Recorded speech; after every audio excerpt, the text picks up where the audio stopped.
नबी के दीवाने मस्ते होंगे नबी के The next speaker is Muhammad Usama, and the topic is ideal leader and good governance. Serial number 1. नहमदुहु व नुसल्ली अला रसूलिल करीम अम्मा बाद. Distinguished President of today's program, honorable judges and prominent guests and dear all. Today I have honor to speak on the topic of ideal leader and good governance. Dear audience, the world has reached a consensus that good governance is significant for human resource development in any society.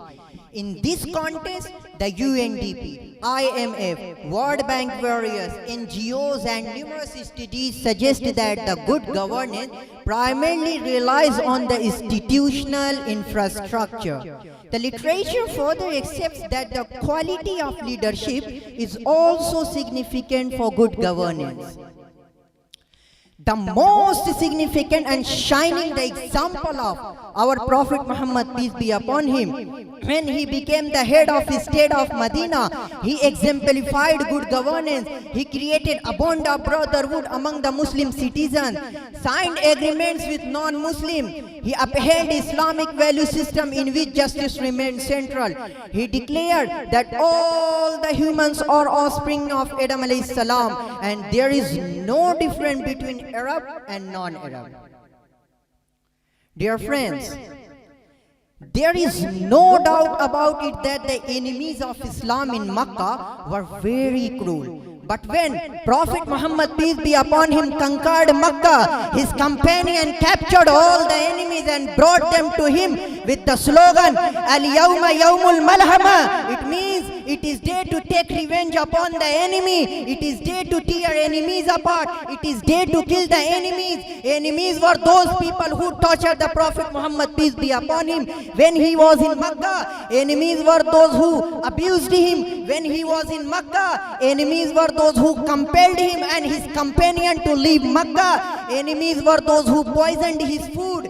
Enemies were those who surrounded and tried to assassinate him. But see how our Prophet Muhammad, peace be upon him, reacted and responded to the slogan of his companion. He said, Al-Yawma Yawmul Marhama. It means it is day to show mercy upon the enemy. It is day not to torture enemy. It is day to not to torture enemy. It is day to forgive the enemy. Allahu Akbar. How compassionate and forgiving the leader, Prophet Muhammad, peace be upon him, was. Dear brethren, is there anybody in the world who can name even a single leader who has rolled over the world and worn torn cloth with patches on them? Is there any leader in the world who carried cans of drinking water on his shoulder for poor and widow women? Is there any leader in the world who visited place alone without being escorted by bodyguard? It was only Hazrat Umar Raziyallahu Ta'ala Anhu.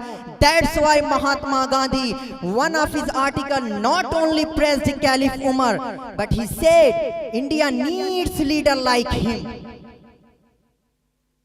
Dear listeners, in short, people can't make progress unless they follow these principles of good governance. No nation can envision development without good governance. It is an essential prerequisite for any country, organization and societies to be abide by the principle of good governance in order to move forward and attain the public goal welfare. If we want to prosper and succeed, we will have to consider the recently discussed facts and try to eliminate our shortcomings and establish good governance without further delay. Here, I conclude my talk with prayer to Allah to make country prosper and give us tawfiq to bring them into the Ameen Ya Rabbal Alamin.